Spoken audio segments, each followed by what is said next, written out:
Hebrews, Hebrews, Hebrews. This is Prophets of Awakening. This is our Sabbath class, the 29th of March, 2025. Okay, I'll be reading out of the book of Jasher. I'll be reading chapters 17, 18, and 19. Okay, you can go to our YouTube channel, the Prophets of Awakening. Check out our videos. We have over 1,000 or so videos you can look at, examine the videos, and get the meat out. Okay. If you like what you're hearing and receiving, I'm asking you to like, share, and subscribe to the channel. It'd be greatly appreciated. Okay. Our hours of operation is Tuesday and Wednesday, 7 to 9. We have our men's advanced Bible study on Friday nights. It's from 7 to 9 Central Time p.m. And then we have two Shabbat classes, one in the morning from 10 to 12 a.m. Central Time. Then we close out the Shabbat on Saturday evenings from 6 to 7 p.m. Central Time. Then we have our Sunday advanced Bible study, which is at 5 p.m. in the evenings every Sunday. We have a women's advanced Bible study on Thursday nights. It's on our sister channel, which is Israel Wake Up. So any of those times you want to come in and engage or listen, it's you're more than welcome. Okay. And for those that don't, the non-Messianic channel, we deal with the Tanakh and the Torah. Tanakh being the Old Testament, so-called Book of Remembrance, and the Torah is the first 5 books of the Old Testament, which consists of our laws and statutes and judgments that was given us by Moses through our Redeemer, the Lord of Hosts. Okay. Shalom and welcome to the channel, and welcome to our Shabbat class. Okay. We're going to do our normal, which is a moment of silence, Sabbath prayer, Psalms. We have some current events, need to know information. Then we'll open it up for anybody with any questions or comments about anything. Somebody got their mic open. Okay. And then we're going to our topic, which is dealing with the book of Jasher, chapter 17, 18, and 19. We're going to read it and break down the scriptures chapter by chapter.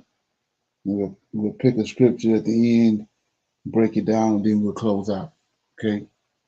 This moment of silence is for the Lord of hosts, and all that he's doing to bring about our prophesied deliverance in these last days. Okay. O Lord, we come before thee on the Sabbath day, bow down with great respect for our Redeemer. Okay. Great in counsel, mighty in works, for thy eyes are open upon the ways of men, to give everyone according to his way and according to the fruit of his doings. O Lord, behold, thou hast made the heavens and the earth by thy great power and thy great stretched out arm, and there is nothing too hard for thee. And knowing all these things, O Lord, we eagerly await thy coming, the day in which thou wilt break the yoke of our oppressors and return us to our homeland. Peace be unto you. Okay. We'll read the Psalms real quick.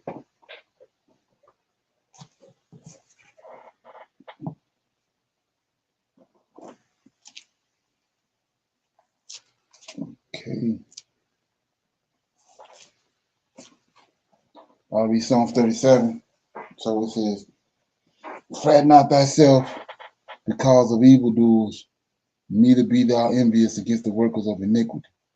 For they shall soon be cut down like the grass and wither as the green herb.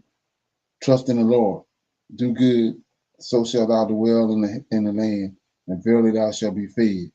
Delight thyself also in the Lord, and he shall give thee the desires of thine heart. Commit thy way unto the Lord. Trust also in him, and he shall bring it to pass. And he shall bring forth thy righteousness as the light, and thy judgment as the noonday. Rest in the Lord, and wait patiently for him. And fret not thyself because of him who prospereth in his way, because of the man who bringeth wicked devices to pass. Cease from anger, forsake wrath, fret not thyself in any wise to do evil, for evildoers shall be cut off. But those that wait on the Lord they shall inherit the earth. For yet a little while, and the wicked shall be. Yea, thou shalt diligently consider his place, and it shall not be. But the meek shall inherit the earth, and shall delight themselves in the abundance of peace. The wicked plotteth against the just, gnasheth upon him with his teeth. The Lord shall laugh at him, for he seeth that his day is coming. The wicked have drawn out the sword, have bent their bow, to cast down the poor and the needy, and to slay such as be of an upright conversation. Their words shall enter into their own heart, and their bows shall be broken. A little that a righteous man have is better than the riches of many wicked. For the arm of the wicked shall be broken, but the Lord upholdeth the righteous. The Lord knoweth the day of the upright, and their inheritance shall be forever. They shall not be ashamed in the evil times, and in the days of famine they shall be satisfied. But the wicked shall perish, and the enemies of the Lord shall be as the fat of lambs. They shall consume into smoke, shall they consume away. The wicked borrow and payeth not again, but the righteous showeth mercy and giveth. For such as be blessed of him that shall inherit the earth, and they that be cursed of him shall be cut off. The steps of a good man are ordered by the Lord, and he delighteth in his way. Though he fall, he shall not be utterly cast down, for the Lord upholdeth him with his hand. I have been young, and now I am old, yet have I not seen the righteous forsaken, nor his seed begging bread. He is ever merciful, lendeth, and his seed is blessed. Depart from evil, and do good, and dwell forevermore. For the Lord loveth judgment, and forsaketh not his saints. They are preserved forever, but the seed of the wicked shall be cut off. The righteous shall inherit the land, and dwell therein forevermore. The mouth of the righteous speaketh wisdom, and his tongue talketh of judgment. The law of his God is in his heart. None of his steps shall slide. The wicked watcheth the righteous, and seeketh to slay him. The Lord will not leave him in his hands, nor condemn him when he is judged. Wait on the Lord, keep his way, and he shall exalt thee to inherit the land. When the wicked are cut off, thou shalt see it. I have seen the wicked in great power, and spreading himself like a green bay tree. Yet he passed away, and lo, he was not. Yea, I sought him, but he could not be found. Mark that perfect man, and behold the upright, for the end of that man is peace. But the transgressors shall be destroyed together. The end of the wicked shall be cut off, but the salvation of the righteous is of the Lord. He is their strength in the time of trouble, and the Lord shall help them and deliver them. He shall deliver them from the wicked and save them because they trust in him. So those last three verses is a witness to who our Redeemer is. It says, but the transgressors shall be destroyed together, and the end of the wicked shall be cut off. But the salvation, right? So who our Redeemer is, he's the one with our salvation. But the salvation of the righteous, which is the Israelites, is of the Lord. See that? Not JC. The Lord possesses our salvation. He is their strength in the time of trouble. Then 40. And the Lord, not JC or Yahushua, the Lord shall help them and deliver them, right? That's a synonym of saved. He shall deliver them, and he shall deliver them from the wicked and save. See that? The Lord shall save them because they trust in him. They don't, not in JC. He trusts them, he's gonna deliver them because they trust in him, not JC. Okay, one more thing I want to look at based on what we were talking about Tuesday night or Wednesday night with the King Alpha playing. It says up here, let me get it.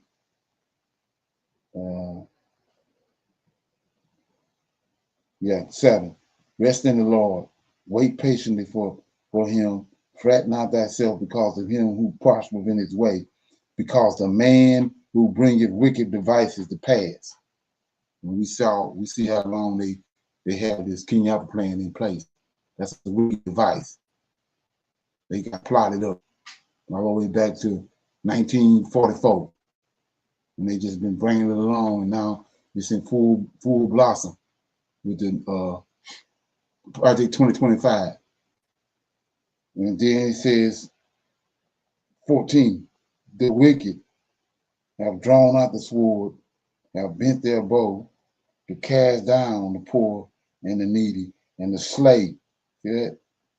Such as the upright conversation. That's what King Alpha playing all about. 15, their sword shall enter into their own heart, and the bows shall be broken, right? And the little that the righteous man have is better than the riches of many wicked. So we can see that also. We see Musk, Trump, and Bill Gates, and George Soros. They got a whole bunch of money, but it's nothing compared to a righteous man, and especially one that's keeping the Lord's laws, statutes, and commandments to the best of his ability. So this song right here is right on time in March 29th, 2025. Okay.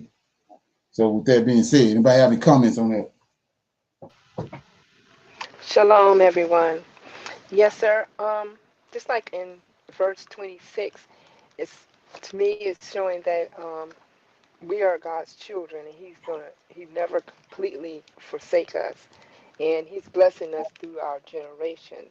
Like our forefathers been blessed, and that blessing that He has stored on them passes through down to us, and then our generation after us, their our children's children will continue to receive the blessing that He committed and made a covenant with us as His chosen.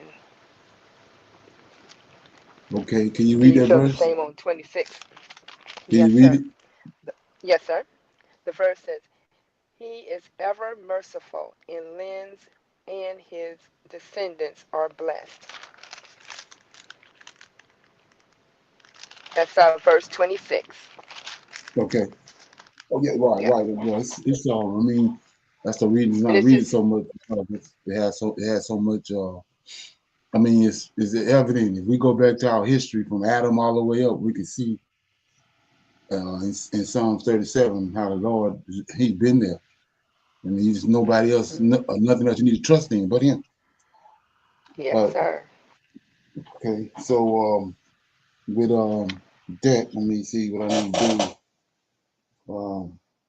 Okay, yeah, we're going to current events I played, and then uh, we'll break it down. So what I'm doing today right here, because there's so much happening, uh, I'm gonna play these videos. They all correlated together, so I'm gonna play one at a time. But it's about what's happening right now with us as Israelites. Okay, here we go. To $1.5 million, America wants to. So Trump want to start charging these ships. Check it out. These Chinese ships, when they come here, $1.5 million just to dock. Okay, let that frame mate. Charge Chinese ships up to $1.5 million just to dock at US ports. Wait, what? Yes, this is actually happening. But is this a power move or a self-inflicted move? Well, grab your popcorn because this is gonna be interesting.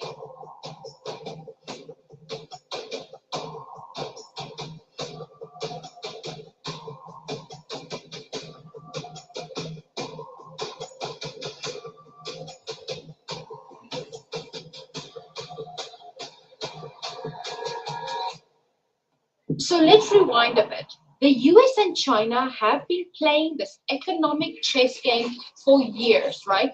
Tariffs, trade wars, tech restrictions, and now the latest battleground is the ocean. So the US Trade Representative, the USTR, they launched an investigation under something called Section 301, which basically just means that they're accusing China of unfair practices in maritime shipping, logistics, and shipbuilding. What is their argument? China is dominating these industries by using government subsidies, and that's putting American companies at a disadvantage. Well, in the short term at least, the plan is a huge problem for US operators like Seaboard, which is the largest US-owned international cargo carrier, okay, which has 16 China-built ships in its fleet of 24 vessels. Like many US operators, it relies on ships made in China. Okay.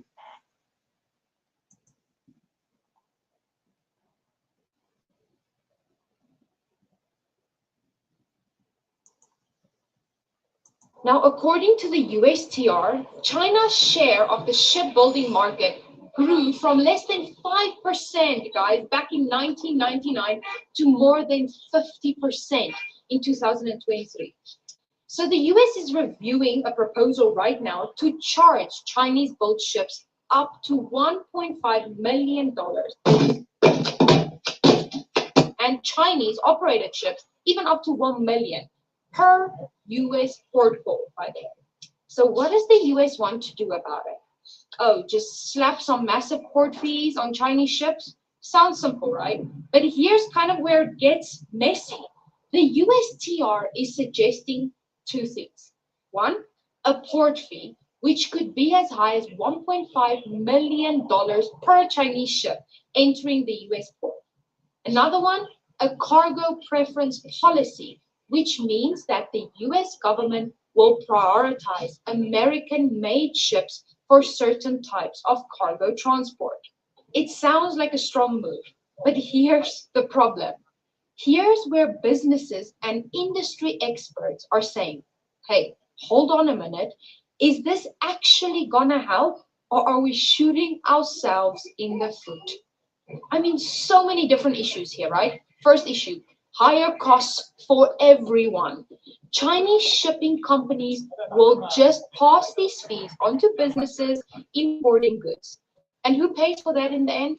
The American people. Higher prices at Walmart, Amazon, even your local grocery store.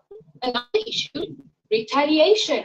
China isn't just going to sit back and take this. If the US adds fees, China could respond with its own tariffs or restrictions on American exports, meaning that farmers, manufacturers, and even tech companies could get hit hard, real hard. Another issue, port chaos. The maritime industry is warning that these new rules could make it harder for US ports to even operate efficiently.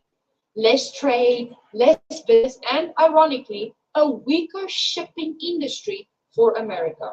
So, kind of the opposite of what they were going for. Now, from China's perspective, they're saying this isn't just bad for us, it's bad for you too in America. Chinese officials and experts are basically calling this a self-inflicted wound for the US economy.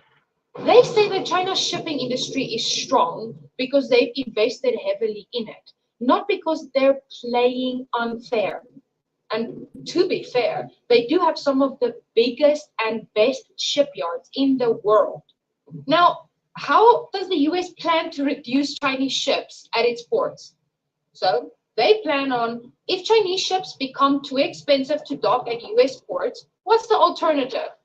The US is hoping to redirect shipping through other countries using ports, for example, in Mexico and in Canada. So Chinese goods could still reach the US via ports in Mexico or Canada. But here's the catch. Once these goods land there, they'll just be trucked or railed into the US.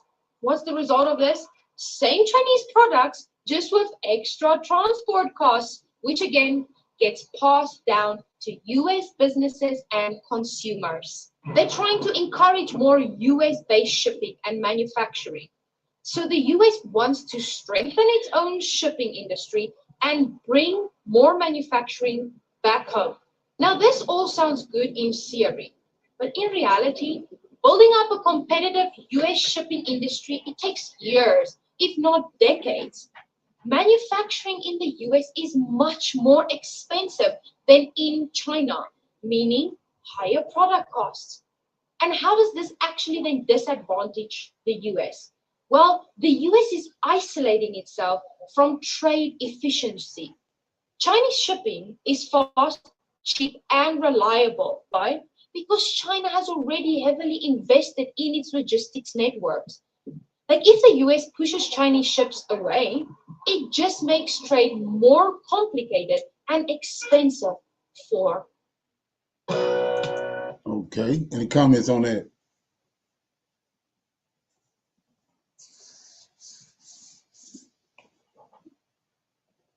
Okay. So what you're looking at is, like I said before, with when you understand the King Alpha plan, the first phase of the King Alpha plan was they wanted to get as much resources out of Africa as they can with a limited amount of cost paying for it. So what they do, they starve the Africans. And when you look at it, you understand that they're not Africans. Most of it, they dealing with West Africa. They dealing with Israelites. They fled, like I said, they fled their homeland and they went up to the top of Africa, which is up by the Sahara Desert. And then eventually they came through the Sahara Desert and they settled on the 10 tribes, settled on in the west coast of Africa. And the Southern Kingdom came the other route and came through Zimbabwe, and they all ended up right there on the west coast. So they knew this. That's why when the transatlantic slave trade started, they knew where we were at. They came and got us and brought us over here. But like I said, when we was looking at the other night, in order for them to get all the luxuries that we see over here, the money and the wealth, they starving, they killing the Israelites, right? And we saw how the plans they had in place, like I just read in Psalms 37, they killed all the fisheries where they get the fish at, and then somebody got their mic on, so they killed all the fisheries, and where they get their fish from. They polluted the water, they polluted the soil and all that. We read that. The guy was reading that. So that was over in Africa. Now, when you understand, I told you to watch that about the religion, about they combine the what they call it. It's slipping my mind about the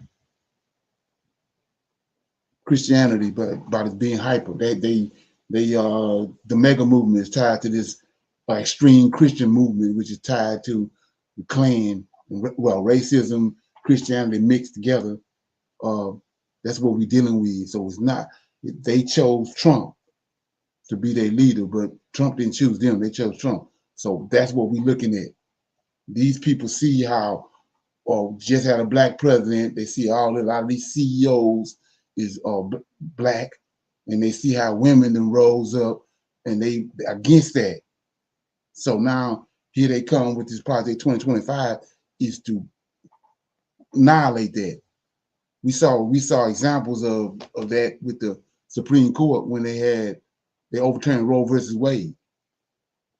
These people got an extreme problem with you get killed. You get around the wrong group of them and start trying to hype up abortion. You get killed. That's who's behind all this. So you say, what are you talking about? Well, if you go to look at what the lady was just telling you, they cutting off the ports. So they cutting off all the imports that's coming in here. So what that's gonna do? Starve the people, which in return do what? Starve us, the Israelites. That's what they're doing. They saying one thing, trying to make you think it's about American-made products. No, look at all the jobs they cutting off. DEI jobs. Those Israelites, those black folks. So they trying to starve us. In order to make America great again means putting the Israelite back where he was at on the plantation, starving to death. Only time he can eat is when they tell him to eat. So that's what they look at. That's what they're doing. So when you look at those, Shalom. Oh, when I'm you look sorry. at those trucks, when you look at those trucks that come in to Walmart and all that, notice what they just said. They're gonna reroute all that. It's gonna cost the Chinese people more money to get it to us, which means that when the trucks don't come in your neighborhood, you ain't no food. Okay. Somebody got a comment? Yeah, shalom, everyone. Yeah, Brother Leonard, when they started sending those jobs over to not pay the proper taxes and all, that's why the jobs are not here. They're trying to get back. Right. Okay. Yeah. Right. Somebody else have a comment? Yeah. So when you gotta, I mean, like I said, we at the point now where the righteous, right, the Israelite, has to start thinking like a Hebrew, like our forefathers did. So these people, everything is about denigrating us and bringing us, keeping us low. So, like I said, what's the difference in this right here? Than when it was time. The time is here for us to be delivered, for us to return to our homeland. We're in captivity. Our forefathers was in captivity in Egypt. When the time came, what did they do? They said, make brick without straw, which is pretty much it's impossible. How can you make brick without straw? So they're doing the same thing. We're looking at the same thing from a different perspective. They trying to make it. They see our deliverance coming, and they trying to make everything possibly as hard as it can. And so, like I was saying before, you're not just dealing with these wicked ass Gentiles. You're dealing with the spirits. Like I was showing you when the flood was over with. The Most High killed all those giants. The flesh. He had killed the flesh of those giants. But those spirits from the giants, they rose up. They came to sin to heaven, so they left the bodies of those giants. Then they started afflicting Noah and his children. They had to come to Noah and tell him these spirits coming at us crazy, all kind of ways. Well, that's what we deal with now. It ain't just them; it's the spirits also that's afflicting and bruising and afflicting us. They don't want to see us with nothing. And so, like I said before, when you understand the plan, they got the Mexicans where they wanted. They brought millions and millions of Mexicans over here, uh, created a problem, which was, now we know, Rex 84, tied to the King Apple plan. But now they got to bring them, they got to get the Americans, Black Americans, where they want them at. That's what we're looking at. They trying everything under the sun to throw at us to try to get us out in the streets. But this gonna get us in the streets right here. When we start starving us, and there ain't no food. And we know why there ain't no food, because they got this nut bucket in the White House that then brought it to the point where ain't no food. That's what's gonna bring us to the streets. Man, like he said, then comes the emergency. And that's what we had. They got everything else in place except that. And they trying to starve us to death. Same way we saw on TV, how they starved the Africans. And then turned around and put the little boys and the little girls on TV with big old stomachs. When the whole time you done it. You created the problem. So they created, we looking right now at the problem they created. So like I said, you got all these people, survivalists, whatever you want to call them, telling you to stock this up and stock that up. Well, it's time to listen to them because we can see what they're doing. If they shut the ports down, I mean, that's how we get our resources. That's how we get the food and the water and everything we got. It comes in through those ships. So if they shut them down, we ain't getting nothing. Okay. Anybody else got any more comments on that? Shalom, Brother Leonard. Wasn't that white nationalism? Yeah, white nationalism. For some reason, I couldn't bring it up. But yeah, white nationalism. That's what we're looking at. These people that saw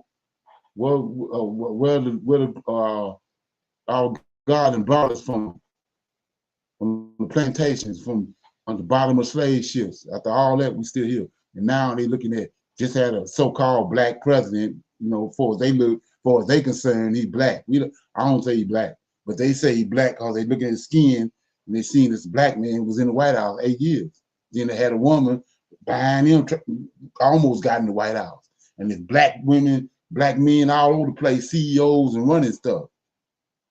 So these white nationalists, that's what the mega movement is about, is to crush that. And so what is it that's how to crush it? Well, look at how these Negroes living comfortable because of all these resources coming in here. They got to get all these resources. We got to disrupt all that. In order to cut them off, we got to disrupt all that. We got to cut the rug out from under. So that's what we're looking at. They want to bring this place to starvation. Okay? Well, don't be fooled. Okay? Everybody good on that? Okay, here go another one. So like I said, when we finish these videos, you tell me what's going to be Phoenix Energy. What's going to be the end result when it's over with? Which is, like I said, days and weeks away. Here you go, right here. Man, look at this. Today, we're diving into something wild. 10 countries that are straight up telling their people, hey, maybe skip the U.S. for now. 10 countries telling their people, don't come here. We just had a video where they cutting off all the ships coming in here. Crazy, right? We're talking travel warnings, border dramas, and some serious global shade. Why are these nations hitting the brakes on U.S. trips? Stick around as we break it all down country by country. If you're new here, smash that subscribe. And also remember I keep saying it over and over again, they've already told us half of the 90% of the population by 2030 going to be in Africa. This is why. They already know what they're going to do. Subscribe button, and let's get into it. First up, the United Kingdom.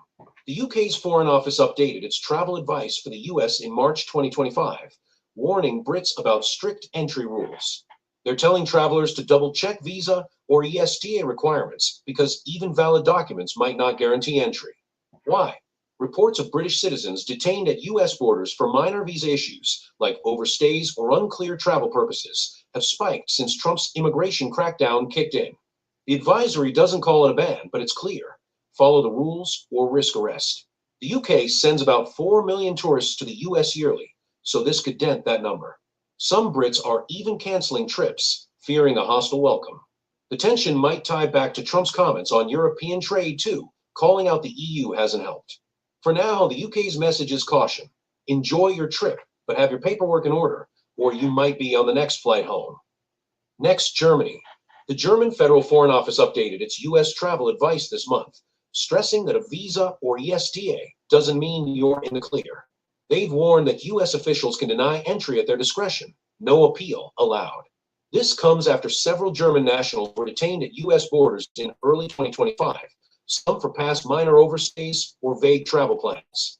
Germany's not calling it a travel ban, but the tone's serious. Expect scrutiny. About 2 million Germans visit the US annually, and this could shake that up. The advisory also hints at broader unease. Trump's hardline policies, like his two-gender stance, clash with Germany's progressive values, especially for trans travelers. Add in trade spats, and it's a perfect storm. Germans are being told to prepare for tough questioning and possible rejection. Travel's still on, but it's not the carefree trip it once was. Number 3 is Canada, our neighbors to the north. Recently, Canada updated its U.S. travel advisory, urging citizens to register with U.S. authorities if staying over 30 days. This follows a Vancouver woman's week-long detention at the border over a visa mix-up. Canadian MP Charlie Angus even went viral pleading, avoid the U.S. if possible, calling it a tyranny under Trump. The advisory is practical, follow entry rules or face deportation, but the rhetoric's heated. Canada's worried about Trump's threats to annex them as the 51st state, plus border crackdowns hitting dual citizens hard. With millions crossing yearly, this could chill travel. Some Canadians are boycotting U.S. trips over politics, too. It's not a full warning yet, but the vibe's clear. The U.S. isn't as welcoming as it was, and Ottawa wants its people ready for a rougher ride south of the border. Turn back at U.S. airports. About 300,000 Kiwis visit the U.S. yearly, and this could slow that down. New Zealand's government isn't saying don't go, but they're blunt. U.S. officials have final say, no exceptions. Some tie this to Trump's global trade rhetoric. New Zealand's an ally, but not immune to tension. Social media is buzzing with Kiwis debating if it's worth the risk. Safety's not the issue, it's the unpredictability. New Zealand's message is clear. Love the U.S., but pack patience and perfect paperwork, or you might be watching the Statue of Liberty from a deportation lounge. Okay, any questions on that? As you can see, it's not going to end good. You can believe that. You see they got a plan in place. Okay. So nobody have any comments on that? You got some need to know information. It's tied to the same thing. Here we go. We saw that these 10 countries telling their people not to come here. We saw what they're doing on the ports. And here we go with Europe.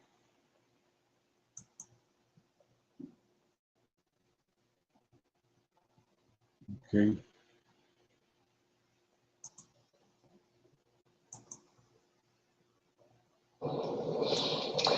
As Donald Trump prepares for the Chinese threat, Washington's allies are raising the alarm about Trump's America. Canada, Denmark, Finland, Germany, and the United Kingdom, they've all issued travel advisories for the US. They're all warning their nationals from visiting the United States. The reason? Trump's crackdown on immigration and transgender rights. It has hit European travelers. Many of them were detained and deported by US immigration officials. Of course, it's not just Europeans that are bracing for impact. Trump plans to deport more than 500,000 migrants. These are people from Cuba, Haiti, Nicaragua, and Venezuela, 500,000. He wants to send them back. They were living in the US on humanitarian grounds. Trump has given them 1 month to pack their bags and leave. Here's our report.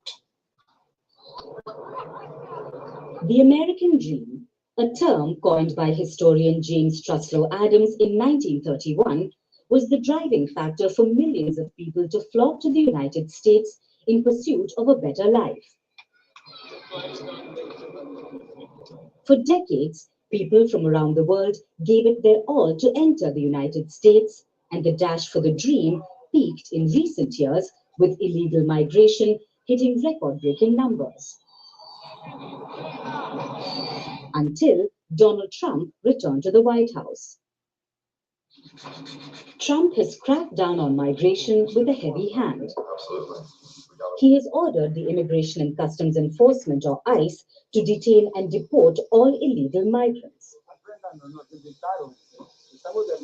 There are currently over 11 million illegal migrants in the country who are now staring at an uncertain future. But travel to the United States has become unsafe for valid visa holders as well. Denmark, Finland, the United Kingdom, Germany, and Canada are warning their nationals about visiting Trump's America. They are urging travelers to strictly adhere to all rules for entry, and there's a reason for that. Europeans are rethinking their travel to the United States, fearing being clubbed with the deportees despite having valid visas. It looks like very few are welcome in Trump's America. Greeting you with aloha and namaste. I love India. Presence, occupation of a territory by another country pertains to India, what we saw in Kashmir. How do you see Trump's America? Yes, the current administration behaves differently from the previous administration. Okay. Any comments?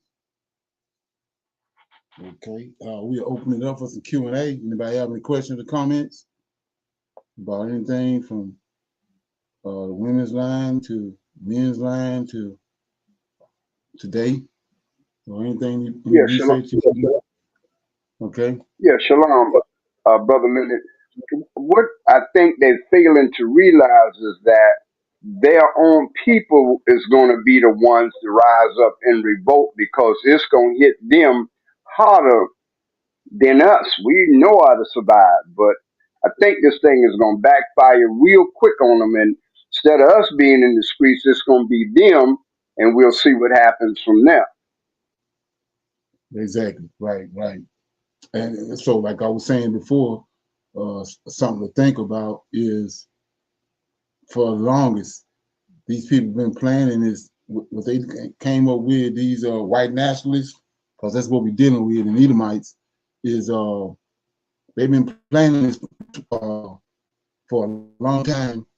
This 2025 project 2025, they've been planning it, so you can believe that they even looked at all the scenarios, and then they also the ramifications of their actions. They didn't plot that out too. So, like I was saying before, the way to gauge that is look what they gave us, the movie, or like 9 parts to it, Purge. Then the recent one with the Handmaiden Tale. They prepared. They already know what's gonna happen. And then what they've been telling us, a lot of people don't get it. It's like a wicked ass joke, but they say you're gonna own nothing, but you're gonna be happy. Okay, it's this.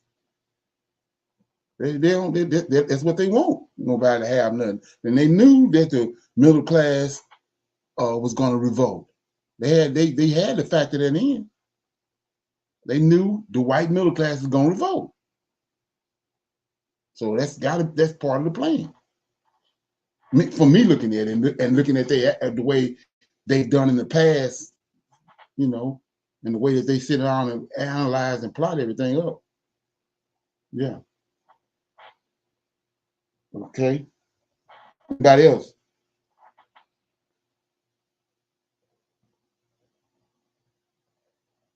Okay. So, like I said, play this right here.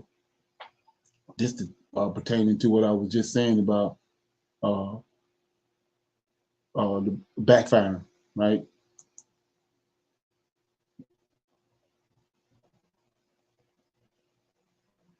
Folks, this is history in the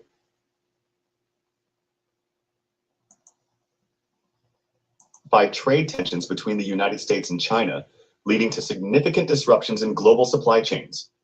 The Trump administration's imposition of additional tariffs on Chinese imports has prompted retaliatory measures from China, affecting various sectors. What's happening? Here's the reality. The US has been too dependent on China for decades. America benefited from low-cost imports from China, but now that economic order is collapsing. So this what they when you look at them and the way these people think and how arrogant they are, they've been looking at this for a while. They saw that we too dependent on China, right? And what China had going on in the world that's existed around that is what the rise of the black folks, the African American. That's where they was rising at. So they got to cut China off in order to cut the African Americans off, and to cut the world off in the direction it was going, because it was going away from them. So they attacking the actual sources that's bringing the world to another place, away from them. That's what they're attacking. Okay, and so China responded to it. As Beijing dramatically reduces its holdings of U.S. Treasury bonds. Why does this matter? Treasury bonds are a key source of funding for the U.S. government. If China cuts its investment, the U.S. will have to raise interest rates, borrow more, and face the risk of severe inflation. But that's not all. China is also tightening its grip on exports of critical materials, a move that could hit key U.S. industries. Let's look at some industries hit the hardest. Technology and electronics.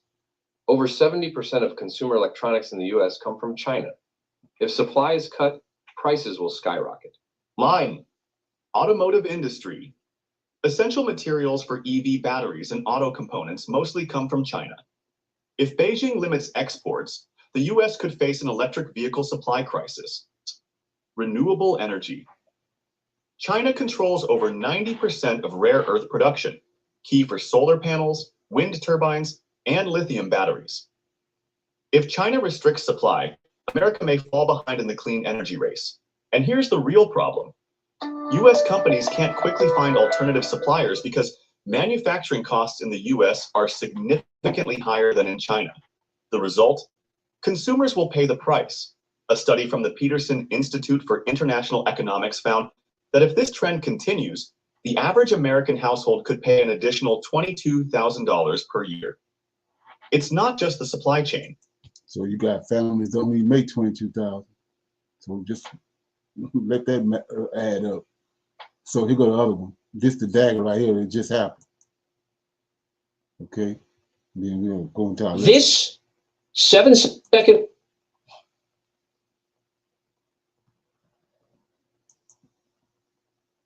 Two most populous countries in the world have just announced the two more populous countries in the world, right? A strategic shift in relations that potentially could turn out to be one of the most consequential geopolitical stories of the 21st century. India's Prime Minister Modi just revealed the truth about his relationship with China, and it's something you'll never hear about in traditional mainstream media. Our ties have been extremely strong with deep cultural connections. If we look back centuries, there's no real history of conflict between us. It has always been about learning from each other and understanding one another. Now, the move is significant for many reasons. India and China together account for 34% of the world's population, but even more impressive, the two nations combined for over 50% of the world's economic growth. If China and India move strategically closer together, these two nations will become an unstoppable force that will dominate the future of the 21st century. Our relationship should remain just as strong in the future. It should continue to grow. Instead of discord, we emphasize dialogue, because only through dialogue can we build a stable, cooperative relationship. So let's look at that. So for the longest, these folks, we got to look at it for what it is. These are wicked folks that the Most High was talking about. And when he sent Nathan to talk to David, he said he's going to bring his people and plant them, and the children of wickedness is not going to afflict them no more. These children of wickedness he's talking about that we dealing with, our oppressors. Okay, so for long as they lied to us about, they kept the connection. That was the CIA job, to keep us from ever looking at Africa in a favorable way.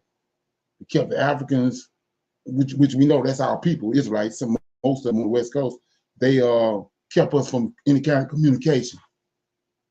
And they benefited. Talk about the American dream, that's how the American dream came about, by keeping us apart. And they kept these people apart, the Indians and the Chinese. These the two most ancientest people on the earth. The people over in India and China, that's why those populations are so great, because they're some of the first people that existed on the earth. And they kept them apart, kept them at odds with each other, with all kind of trickery. And they did it with us. Same way, all those things they see being dissolved. And now, like I said, 2025, that's the objective. They're trying to reinstitute that, but it ain't happening. It's going to cost them. What they're trying to do is going to cost them. And it's the hand of the Most High that's behind it. It's that time for this place to be uprooted, because it's time for us to go back. So, anybody got any questions or comments on that before we go into the lesson?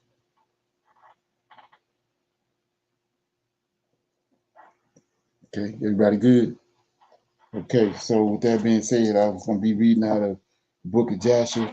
We kind of read out of the book of Joshua last night on the men's line, so I'm over in the Joshua again, 17, 18, and 19. I saw some stuff in there that I wanted to shine a light on.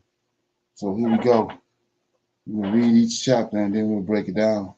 Okay, I'm in chapter 17. It says, and in those days, in the 91st year of the life of Abraham, the children of Chechem made war with the children of Tubal.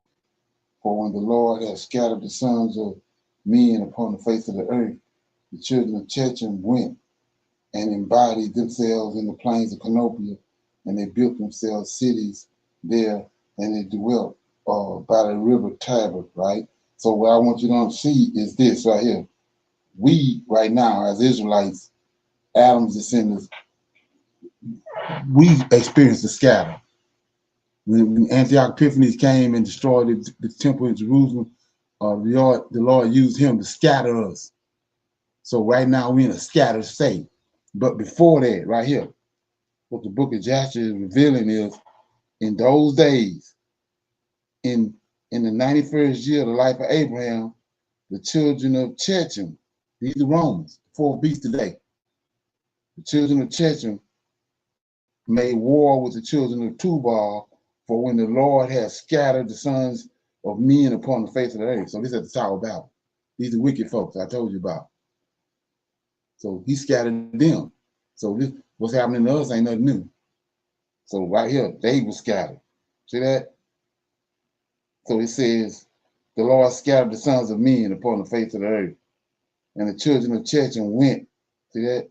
When he scattered them, they went and embodied themselves in the plains of Canopia, and they built themselves cities there and dwelt at the river Tabor. So this is the beginnings of so-called fourth beast, the Romans. This is where they went to. Two. And the children of Tubal, right? Like I said before, don't get this twisted. Tubal, the same Tubal from before the flood. Tubal was the one that Samuel showed how to make, or Azazel showed him how to make iron and weapons of war. And then after the flood, Japhet named one of his sons Tubal. Same people, children of wickedness. And the children of Tubal dwelt at Tushna, and the boundaries reached the river Tabor, and the children of Tubal built Zenobia, after the name of Zenobia, son of Tubal, their father. And they dwelt there until this day. And it was at that time the children of Chechem made war with the children of Tubal, right? So, like I said before, you have to connect these dots. It says in Genesis 6, the sons of God saw that the daughters of men was fair, right? So you got to remember that. So we say, what are you talking about? We know that Canaan, out of Cain's lineage, married into Adam's lineage. When he married Canaan, one of Adam's sons, descendants, married his two daughters, Ada and Zillah. They married into Cain's lineage. So you get a mixed race of people when they came together. So that's where the angels went to. The daughters of Cain, the Tubal daughters. They was fair, and that's where they went. They flocked to those. So we're gonna see it right here. And it was at that time when the children of Chechem made war with the children of Tubal, that the children of Tubal were smitten. See that? Before the children of Chechem. And the children of Chechem caused their 370 men to fall from the children of Tubal. And at that time, here you go, right here. At that time, the children of Tubal swore to the children of Chechem, saying, ye shall not intermarry among us. No man shall give his daughter to any of the children, the sons of Tubal. 5. For all the daughters of Tubal in those days were fair. They go to fair right there. See that? For no woman were there found in the whole earth as fair as the daughters of Tubal. So this is the same fair that draw the fallen angels. These are the children, the daughters of Tubal that came down. Azazel and Simjaz are already dealing with Tubal because they showed them how to make weapons. So now this is what the angels came to, these daughters right here. 6. And all who delighted in the beauty of the women went to the daughters of, see that? All, that's including the angels, all who delighted in the beauty of women went to the daughters of Tubal and took wives for them. And the sons of men kings and princesses, these giants, who greatly delighted in the beauty of women, took wives in those days from the daughters of Tubal. Right? That this was the war between Sparta, Helena, when that war broke out between the Spartans and the Trojans. It was behind the daughter of Tubal, Helena. So anyway, and at the end of 3 years after the children of Tubal had sworn to the children of Chechen not to give their daughters for wives, about 20 men of the children of Chechen went and to take some of the daughters of Tubal, but they found none. For the children of Tubal kept their oaths not to intermarry with them, and they would not break their oaths. And in the days of harvest, the children of Tubal went into their fields to get in their harvest. And when the young men of Chechen assembled and went to the city of Sabinea, each man took a young woman from the daughters of Tubal, and they came to their cities. And the children of Tubal heard of it, and they went and made war with them, and they could not prevail over them, for the mountains were exceedingly high from them, and they saw they could not prevail over them and return to their land. And the revolution of a year, the children of Tubal went and hired about 10,000 men from those cities that were near them, and they went to war with the children of Chechen. And the children of Tubal went to war with the children of Chechen to destroy their land and to distress them. And in this engagement of the children of Tubal prevailed over the children of Chechen. And the children of Chechen, seeing that they were greatly distressed, lifted up their children, which they had by the daughters of Tubal, upon the walls which had been built to be before the eyes of the children of Tubal. And the children of Chechen said unto them, have you come to make war with your own sons and daughters? And have we not been considered your flesh and bone from the time till now? And when the children of Tubal heard this, they ceased to make war with the children of Chechen, and they went away. And they returned to their cities, and the children of Chechen at that time assembled and built 2 cities by the sea, and they called one Puda and the other Azra. And Abraham, the son of Terah. See how they connecting this? All this is going on simultaneous. And Abraham and Terah was then 99 years old. And at that time, so this, what you gotta understand, this is when Abraham was told he would have a son. He came and met the 3 angels right here. So it says, and Abraham, the son of Terah, was then 99 years old. At that time, the Lord appeared to him, and he said unto him, I will make my covenant between me and thee, and I will greatly multiply thy seed. And this is the covenant which I will make between me and thee, that every male child be circumcised, thou and thy seed after thee. Now here you go right here. You got these lowly pastors talking about in Genesis 18, when the 3 angels came, they say it was 2 angels and Jesus, or it was 2 angels that came in Genesis 18, and Yahweh and 2 angels came. But we're gonna debunk that right here. It says, this is Joshua 17 and 17. At that time, the Lord appeared unto him, and he said unto him, I will make my covenant between me and thee, and I will greatly multiply thy seed. This is the covenant which I will make between me and thee, that every male child be circumcised, thou and thy seed after them. And 8 days old, see that? 8 days old shall he be circumcised. And this covenant shall be in your flesh for an everlasting covenant. And now, therefore, thy name shall no more be called Abram, but Abraham, and thy wife shall no more be called Sarah, but Sarai, but Sarah. For I will bless you, and I will multiply your seed after you, that ye shall become a great nation, and kings shall come forth from you, right? It says, and Abraham rose up and did all that God had ordered him, and he took the men of his household, and check it out.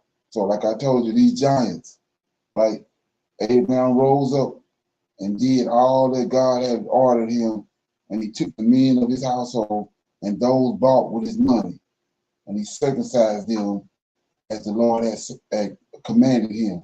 So this would change those giants' countenance when he circumcised them, right? And there was not one left whom he did not circumcise. Abraham and his son Ishmael were circumcised in the flesh of their foreskin. 13 years old was Ishmael when he was circumcised in the flesh of his foreskin. And in the third day, right, Abraham went out of his tent and he sat at the door. This is Genesis 18. And so I want you to check this out. I'm going to read verse 2 again. There was not one man, giant, whom he did not circumcise. Abraham and his son Ishmael were circumcised in the flesh of their foreskin. 13 years old was Ishmael when he was circumcised in the flesh of the foreskin. So they've been circumcised, right? And so if you know what that is, that's painful when a man gets circumcised. So now, verse 3, 18 and 3. And in the third day, so this 3 days, 72 hours later, after he got circumcised, he's still in pain, right? And in the third day, Abraham went out from his tent. So he coming out from the tent. He been laid up because he was circumcised for 3 days. It says, and the third day, Abraham went out from the tent, right? That takes us to Genesis 18 in the King James. They don't tell you this part right here. And in the third day, Abraham went out from his tent, sat at the door to enjoy the heat of the sun, doing the pain of his flesh. See that? From the circumcision. Now let's go right quick to Genesis 18. Go to Genesis 18, right? So it shed a whole other light on what's going on. It says, and the Lord appeared unto Abraham in the door of the tent, and did two. And he lifted up his eyes and looked, and behold, 3 men. So we see right here, this is what he's talking about. But Joshua telling you what was going on. Abraham had just been circumcised, right? He had just made the covenant. Then these angels showed up. So I'm in Joshua 18, verse 4. And the Lord appeared unto him in the plains of Mamre. That's what we just read. And he sent 3 of his ministering angels. See that? So one of them ain't no Yahweh. One of them ain't no Jesus. He says right here. And he sent 3 of his ministering angels to visit him. And he was sitting at the door of the tent. So you can take that and, take it down the road somewhere, take it to Walmart, because he's telling you right here, it's 3 angels came and visited him. 3 ministering angels, just like in Genesis chapter 1 and 2.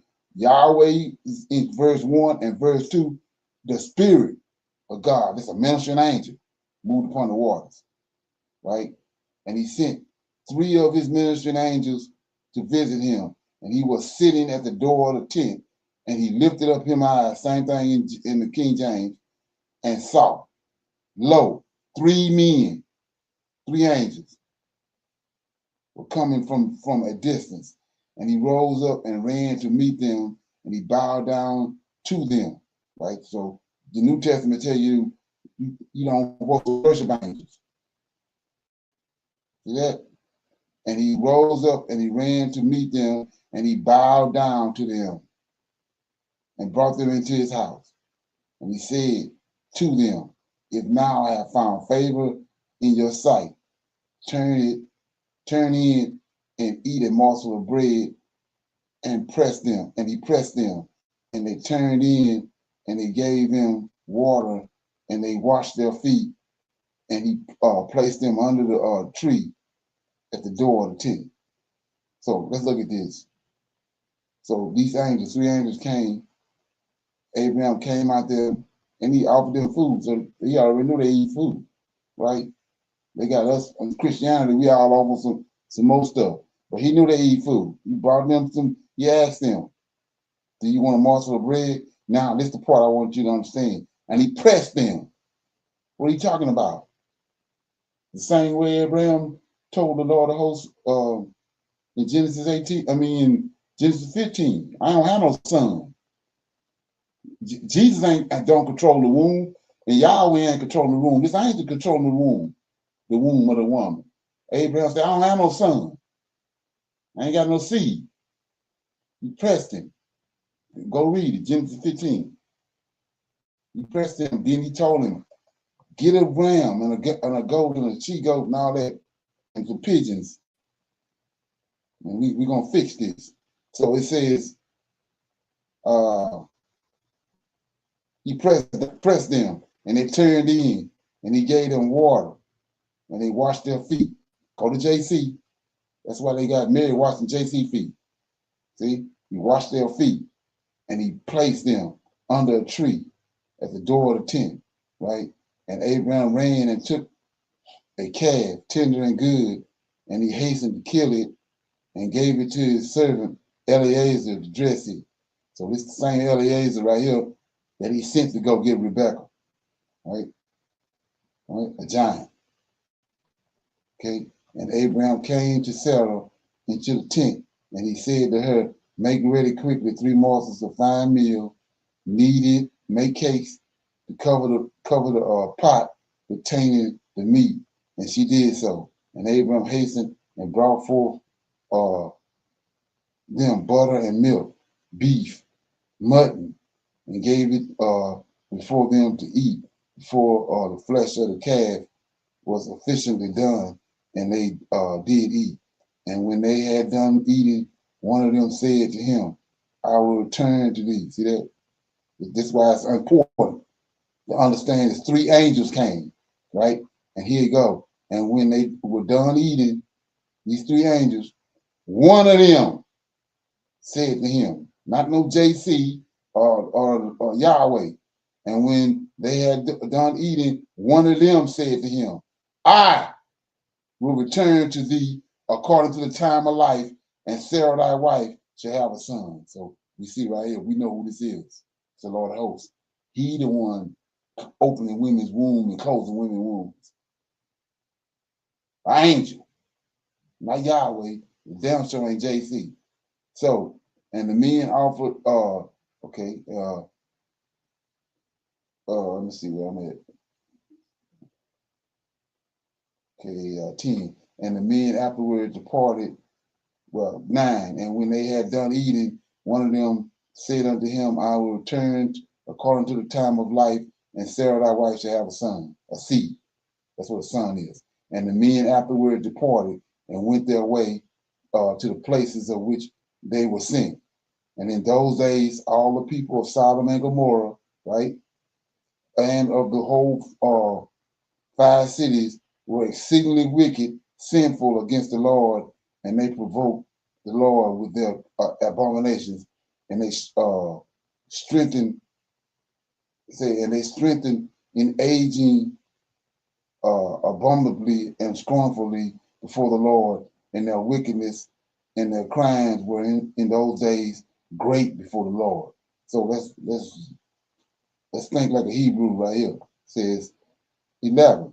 In those days, all the people of Sodom and Gomorrah and of the whole 5 cities were exceedingly wicked and sinful against the Lord, and they provoked the Lord with their abomination. So fast forward to today.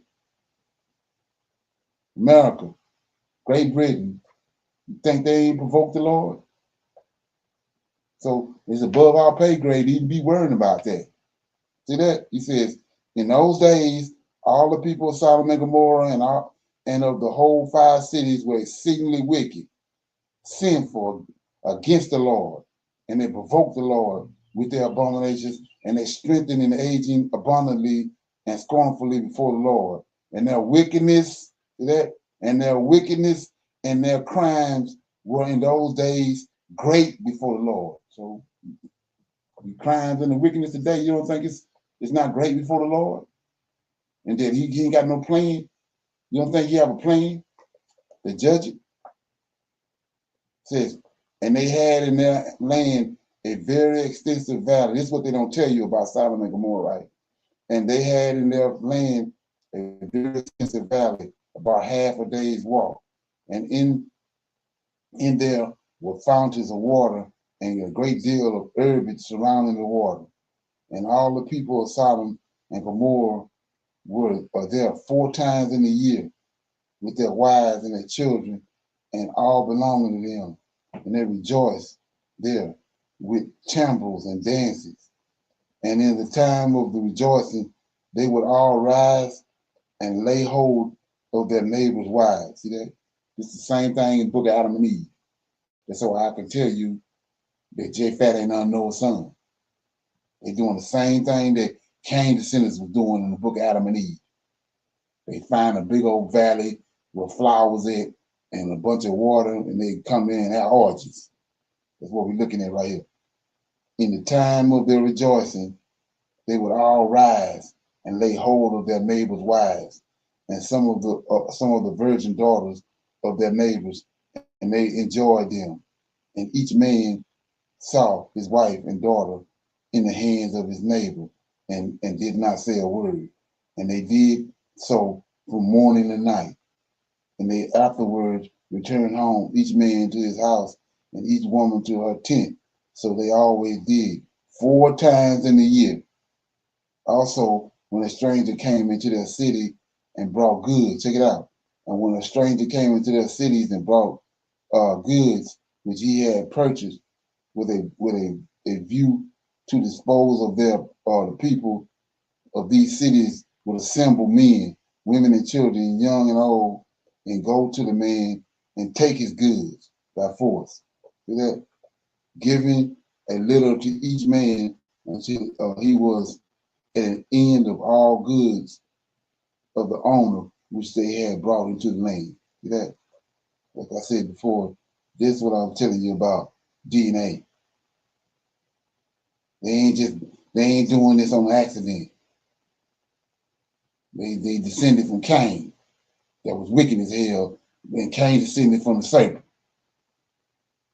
This is why they doing this. And the Creator said, don't mix with them. Damn how they look. They got blue eyes and all that. He said they wicked as hell. And you ain't got no right, whether you're a man or a woman, with your hands on them. So anyway, 17. And if the owner of the goods quarrel with them, saying, what is this work? Look at the King Apple plan that they devised, right? And if an owner of the goods quarrel with them, saying, what is this work which you have done to me? Then they would approach to him one by one, and each would show him the little which he took and taunt him, saying, I only took the little which thou didst give me. And when he heard this from them all, he would arise and go from them in sorrow and bitterness of soul. And when they would all arise and go after him and drive him out of the city with great noise and tumult. Sound like sundown towns to me. Ain't that what they done to us? Wall Street, Black Wall Street. And there was a man from the country of Edom, this is Edomite, who was leisurely going on the road, seated upon his ass, which carried a fine mantle of divers colors, and the mantle was bound with a cord upon his ass. And the man was on his journey, passing through the streets of Sodom when the sun was setting in the evening. And he remained there in order to abide during the night, but no one would let him into his house. And at that time, there was in Sodom a wicked and mischievous man, one skillful to do evil, and his name was Hadad, okay? And he lifted up his eyes and saw the traveler in the streets of the city, and he came to him and said, whence comest thou, and whither do thou go? And the man said unto him, I am traveling from Hebron to Eden, where I belong. And as I pass, the sun set, and no more, and no one will suffer me to enter his house. That although I had bread and water, and also straw and provender for my ass, I am short of nothing. And he that answered and said unto him, all that thou shalt want shall be supplied by me, but in the streets thou shalt not abide at all night. So this story right here reflects back on the story with the Levite. Remember that. And so, like I said, when you understand this, you understand that story greater because of that people's actions. The actions tell you who they are, right? And he lifted up his eyes and he saw the traveler in the streets of the city, and he came to him and said, I read that, okay. And Hadad brought him to his house, and he took off the mantle from the ass with the cord, and he brought them to his house, and he gave the ass straw and provenders while the traveler ate and drank in the Hadad's house, and he abode there that night. And in the morning the traveler rose up early to continue his journey. And when Hadad said to him, wait, comfort thy heart with a morsel of bread and vinegar. Gold. And the man did so, and he remained with him, and they both ate and drank together during the day. And when the man rose up to go, and Hadad said to him, behold, now the day is declining. Thou hadst better remain all night, that thy heart may be comforted. And he pressed him, so that he tarried there all night. And on the second day, he rose up early to go away. And when Hadad pressed him, saying, comfort thy heart with a morsel of bread and vinegar, and he remained and ate with him also on the second day. And then the man rose up to continue his journey. And Hadad said unto him, behold, now the day is declining. Remain with me to comfort thy heart in the morning. And in the morning, rise up early and go thy way. And the man would not remain, but rose up and saddled his ass. And while he was saddling his ass, the wife of Hadad said to her husband, behold, this man has remained with us 2 days, eating and drinking, and has given us nothing. And now shall he go away from us without giving anything? And Hadad said to her, be silent. And the man saddled his ass to go, and he asked Hadad to give him the cord and the mantle to tie it upon his ass. And Hadad said to him, what said thou? And he said unto him, that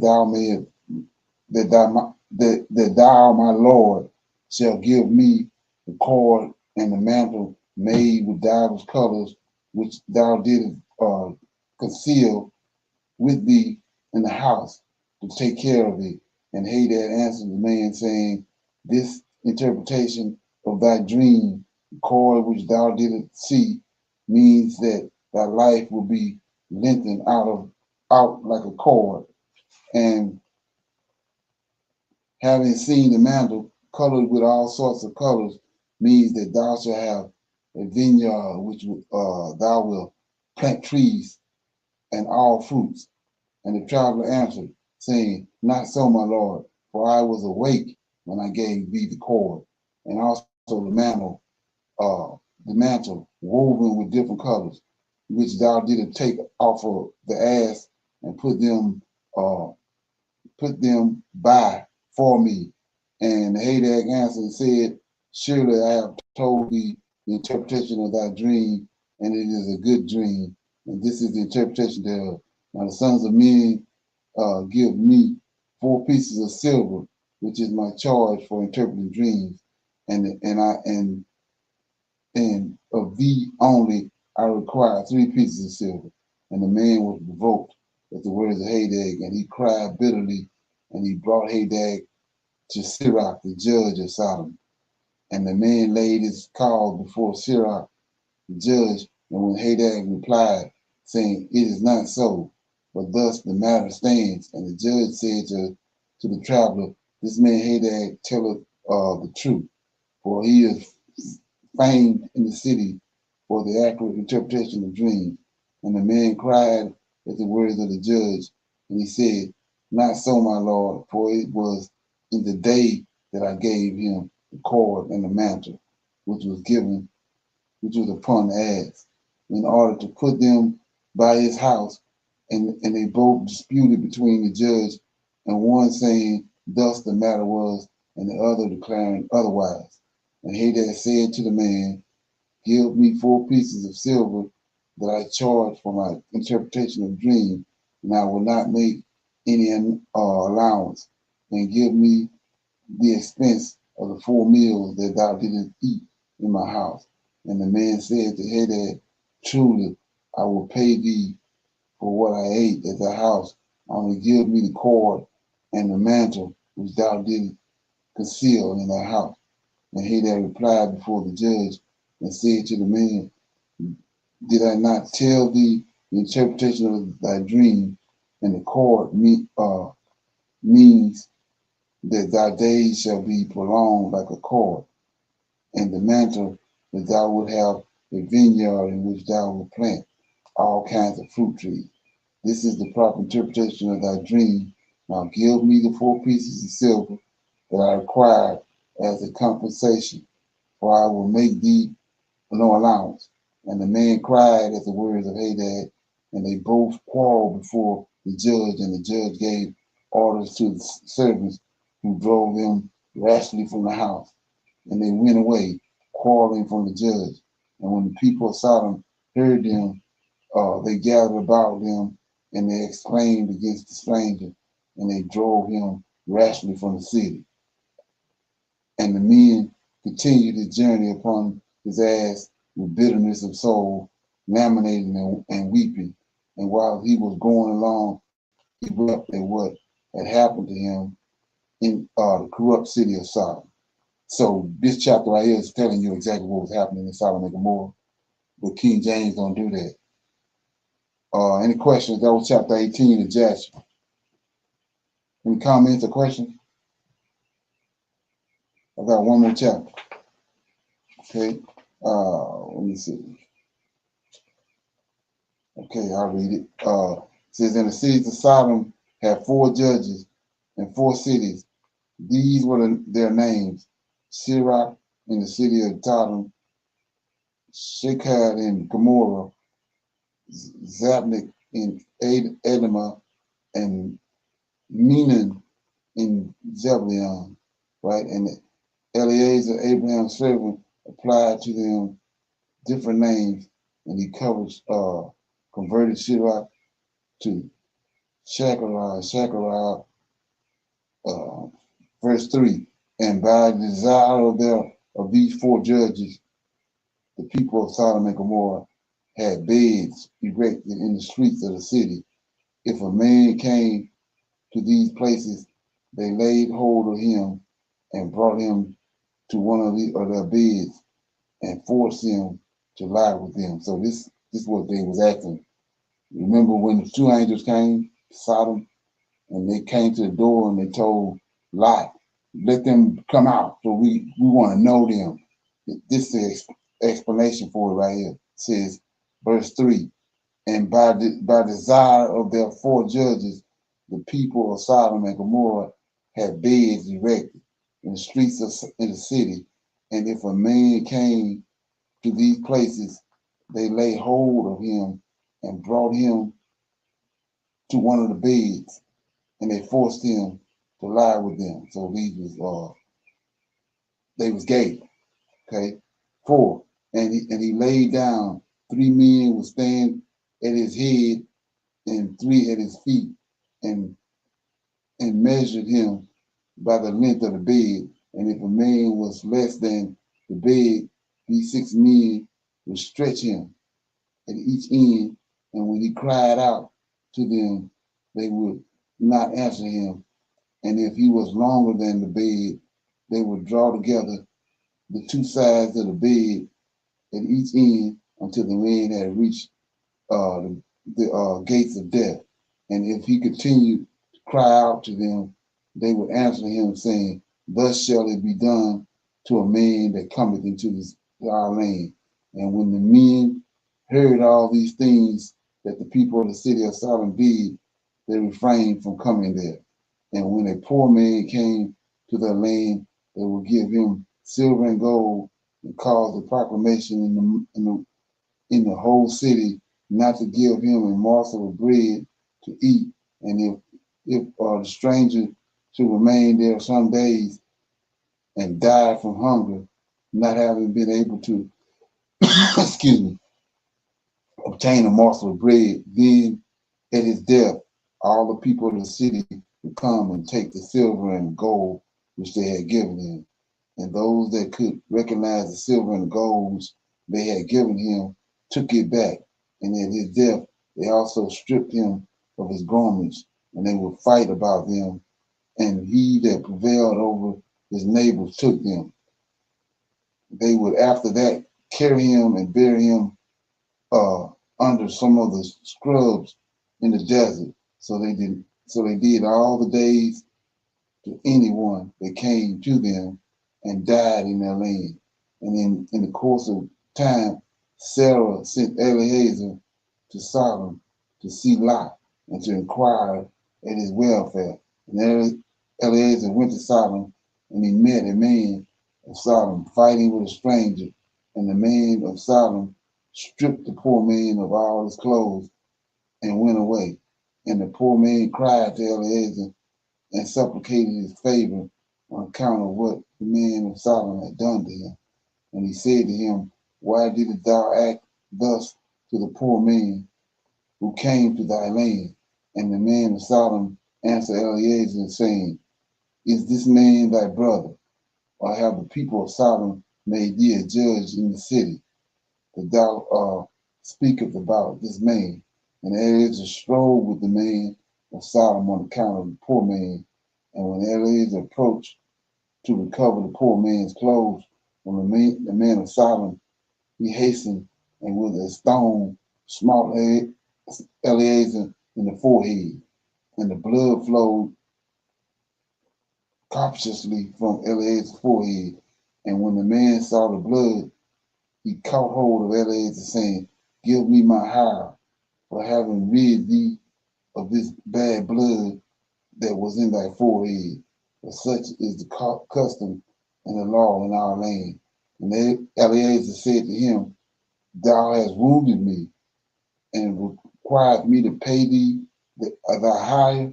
And Eliezer would not hearken to the words of the man of Sodom. And the man laid hold of Eliezer and brought him to Shecharah, the judge of Sodom, for judgment. And the man spake to the judge, saying, I beseech thee, my Lord, thus has this man done, for I smote him with a stone that the blood flowed from his forehead, and he is unwilling to give me my hire. And the judge said to Eliezer, this man speaketh truth to thee, give him his hire, for this is the custom in our land. And Eliezer heard the words of the judge, and he lifted up his stone and smote the judge. And the stone struck on his forehead, and the blood flowed copiously from the forehead of the judge. And Eliezer said, if this man is the custom, if this then is the custom in your land, give thou unto me, give unto this man what I should have given unto him, for this has been thy decision, and thou didst decree it, right? Okay. And Eliezer left the man of Sodom while the judge, and Eliezer left the man of Sodom with the judge, and he went away. And when the king of Edom had made war with the kings of Sodom, kings of Edom captured all the property of Sodom and took Lot captive with his property. And when he was told to Abraham, he went and made war with the kings of Edom, and he recovered from their hands all the property of Lot, as well as the property of Sodom. And at that time, the wife of Lot bore him a daughter, and he called her name Pelet, saying, because God hath delivered him and his whole household from the kings of Edom. And Pelet, daughter of Lot, grew up And one of the men of Sodom took her for a wife. And a poor man came into the city to seek a maintenance. And he remained in the city some days. And all the people of Sodom caused a proclamation of this custom not to give this man a morsel of bread to eat until he dropped dead upon the earth. And they did so. And Peleth, the daughter of Lot, saw this man lying in the streets, starved with hunger. No more would, and no one would give him anything to eat to keep alive. And he was just upon the point of death. And her soul was filled with pity on account of the man. And she fed him secretly with bread for many days. And the soul of this man was revived. For when she went forth to fetch the water, she would put the bread in the water pitcher. And when she came to the place where the poor man was, she took the bread from the pitcher, gave it to him to eat. So he did many days. And all the people of Sodom and Gomorrah wondered how this man could bear starvation for so many days. And they said to each other, this can only be that he eats and drinks. For no man can bear starvation for so many days or live in this as this man has, without even his countenance changing. And 3 men concealed themselves in a place where the poor man was stationed to know what it was that brought him bread, know who it was that brought him bread to eat. And Peleth's daughter of Lot went forth that day to fetch water, and she put bread into the pitcher of water. And she went to draw water by the poor man's place, and she took out the bread from the pitcher and gave it to the poor man, and he ate it. And the 3 men saw what Peleth did to the poor man, and they said to her, it is thou then who has supported him, and therefore has he not starved, nor changed in appearance, nor died like the rest. And the 3 men went to the place in which they were concealed, and they seized Peleth and the bread which was in the poor man's hand. And they took Peleth and brought her before the judges. And they said to them, thus did she do, and it is she who supplied the poor man with bread. Therefore did he not die all this time? Now therefore declare to us the punishment due to the woman for having transgressed our law. And the people of Sodom and Gomorrah assembled and kindled a fire in the streets of the city, and they took the woman, cast her into the fire, and she was burned on the ashes. And in the city of Ada there was a woman to whom they did the like. For a traveler came into the city of Admah to abide there all night, and with the intentions of going home in the morning, and she sat opposite the door of the house of the young woman's father to remain there, as the sun had set. When B had reached their place, and the young woman saw him sitting by the door of the house, right? And he asked her for a drink of water, and she said to him, who art thou? And he said to her, I was this day going on the road, and I reached here when the sun set. So I will abide here all night, and in the morning I will arise early and continue my journey. And the young woman went into the house, fetched the man bread and water to eat and drink. And this affair became known to the people of Adamah, and they assembled and brought the young woman before the judge, and, that they should judge her for this act. And the judge said, the judgment of death was passed upon the woman because she transgressed our laws, and this therefore is the decision concerning her. And the people of those cities assembled and brought out the young woman and anointed her with honey from head to toe, as the judge had decreed, and they placed her before a swarm of bees, which were then in their hives, and the bees flew upon her and stung her, that her whole body was swollen, right?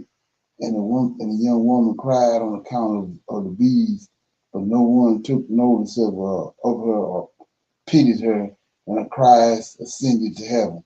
And the Lord was provoked at this, and all the works of the city of Sodom, for they had abundance of food and had tranquility amongst them, and still would not sustain the poor and the needy in those days. Their evil doings and sins became great before the Lord. And the Lord sent for two of the angels that had come to Abraham's house to destroy Sodom and his cities. And the angels rose up from the door of Abraham's tent after they had eaten and drunk, and they reached Sodom in evening, and Lot was then sitting at the gate of Sodom. And when he saw them, he rose to meet them, and he bowed to the ground, and he pressed them greatly, and excuse me, he pressed them greatly and brought them into his house, and he gave them victuals which they did eat, and they abode all night in the house. And the angel said to Lot, Arise and go forth from this place, thou and all belonging to thee, lest thou be consumed in the iniquity of the city, for the Lord will destroy this place. And the angels laid hold upon the hand of Lot, and upon the hand of his wife, and upon the hands of his children, and all belonging to him, and they brought him forth, and set him without the city. And they said to Lot, Escape for thy life. And he fled, and all belonging to him. Then the Lord rained upon Sodom and upon Gomorrah and upon all the cities of brimstone and fire from the Lord out of heaven. And he overthrew these cities, all the plains and all the inhabitants of the cities, and that which grew upon the ground. And Adu, the wife of Lot, looked back to see the destruction of the cities, for her compassion was moved on account of her daughters who remained in Sodom, for they did not go with her. And when she looked back, she became a pillar of salt, and it is yet in that place unto this day. And the oxen which stood in that place daily licked up the salt to the extremities of their feet, and in the morning it would spring forth afresh, and they again licked it up unto this day. And Lot and two of his daughters that remained with him fled and escaped into the caves of Adullam, and they remained there for some time, right? And Abram rose up early in the morning to see what had been done to the cities of Sodom, and he looked, and behold, the smoke of the cities was going up like the smoke of a furnace. And Lot and his two daughters remained in the cave, and they made their father drink wine, and they laid with him.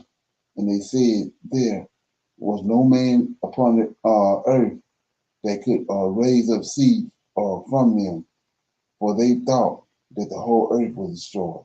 And they both laid with their father, and they conceived and bore sons.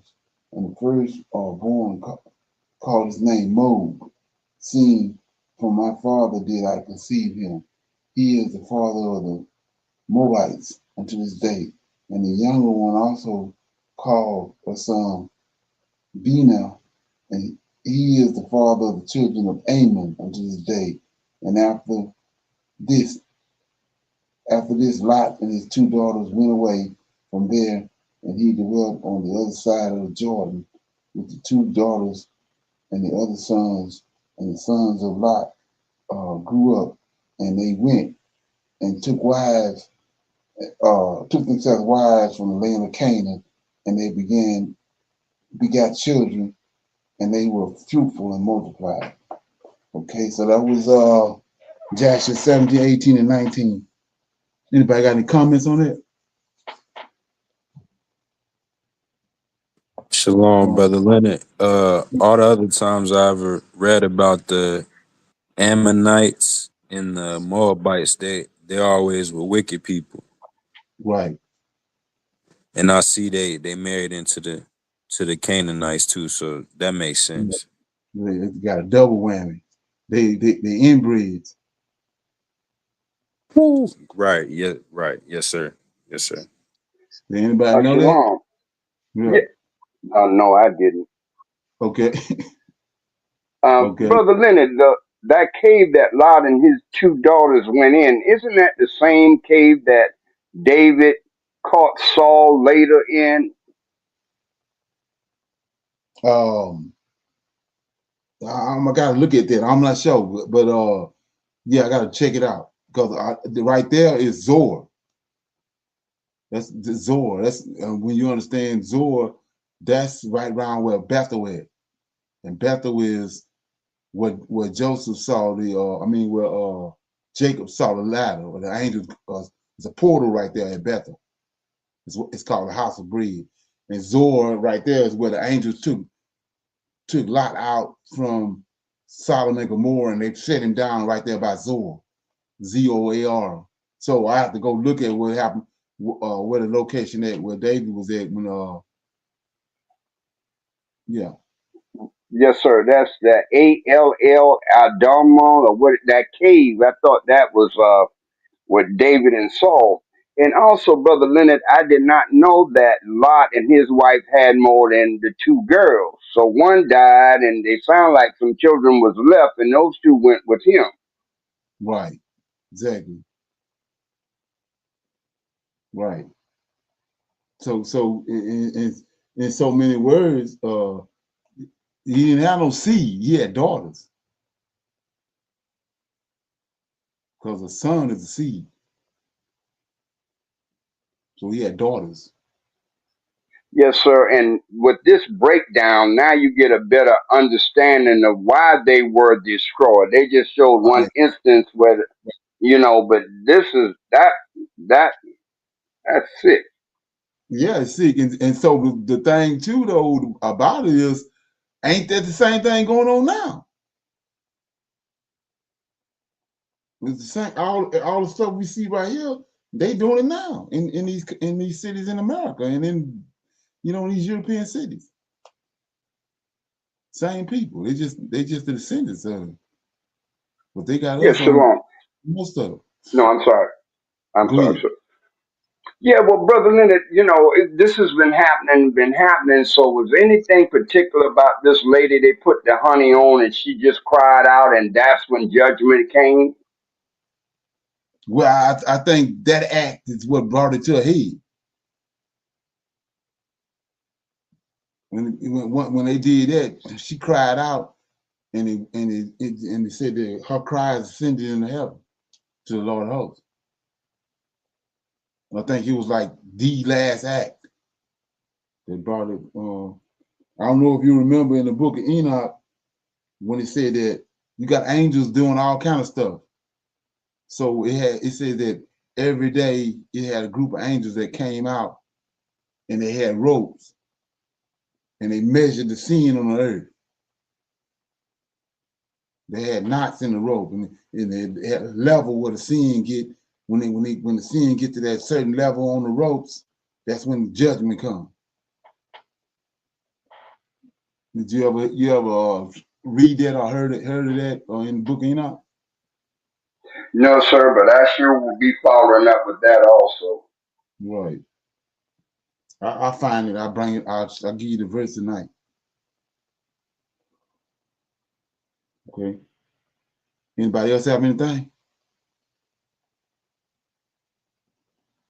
Somebody got a scripture they want to read before we close?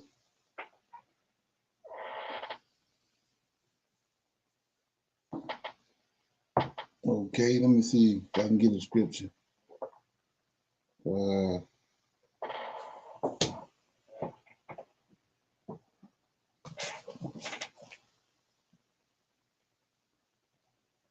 I do is I go to Malachi. Okay, Malachi, and then it's the chapter 4, the last verse in chapter 4 says, and I'll read 4, 5, and 6 of Malachi chapter 4. Behold, I will send you Elijah the prophet before the coming of the great and dreadful day of the Lord, and he shall turn the hearts of the fathers to the children, and the hearts of the children to the fathers, lest I come and smite the earth with a curse. So when you compare this right here, this revelation to the New Testament, it killed JC, because he's telling us right here, Malachi says, behold, I will send you Elijah before Elijah the prophet, before the coming of the day of the Lord, right? The dreadful day of the Lord. And the purpose of Elijah coming is he shall turn the hearts of the fathers. And when you understand what he's talking about, Ezekiel 37, he's going to raise up the whole house of Israel. They're going to be on their feet again, alive. And so he's going to send Elijah, and he's going to turn the heart of the fathers, right, to the children. We the children that's alive, the descendants. And the heart of the children of their father, the hearts of the children to their fathers, lest I come and smite the earth with a curse. So to get a better understanding of that is in Isaiah 66, right? What I just read. Our fathers being alive, right? It said Isaiah 66 says, starting at verse 6, Isaiah 66 and 6, a voice and noise from the city, a voice from the temple, it's the Lord host, a voice of the Lord that rendered recompense. Before she travailed, she brought forth. Before her pains came, she was delivered of a man child. That's David. Who have heard such a thing? Who have seen such a thing? Shall the earth, so this is Ezekiel 37, shall the earth be made to bring forth? That's what Father said, buried in the earth. Shall the earth be made to bring forth in one day? Shall a nation be born at once? For as soon as Zion travaileth, she brought forth her children. That's our fathers, right there. Shall I bring the birth and not cause to bring forth, said the Lord? Shall I cause to bring forth and shut the womb, said the Lord? And then 10, rejoice ye with Jerusalem. Be glad with her, all ye that love her. Rejoice for joy with her, all ye that mourn for her. Now here you go. This is where Elijah come in at. That ye may sup. See that? He bringing the fathers to the children. Like I said, so much knowledge we've been hoodwinked on. But now we got our fathers standing right there, right? That ye may sup, verse 11, that ye may sup, be satisfied with the breast of her consolation, knowledge that our forefathers possessed, that we may milk out, get all the information, and be delighted with the abundance of her glory.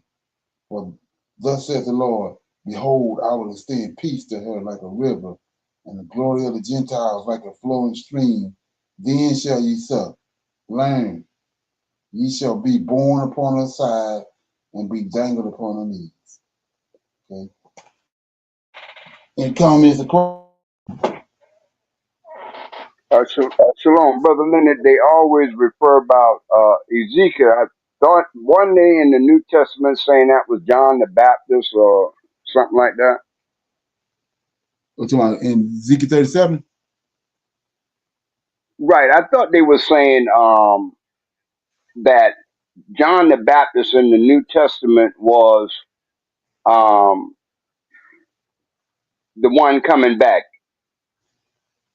Yeah, they said that they said that in Isaiah when it said that one was crying in the wilderness. They said that was John the Baptist when Jesus came. Okay. Thank you, sir. Okay. All right. Anybody else got anything? Okay. So with that being said, I'm gonna say shalom, shalom, and another shalom. I'll see y'all this evening so we can close out the Shabbat. Shalom. Shalom. Thank you very, very much. Shalom, everyone.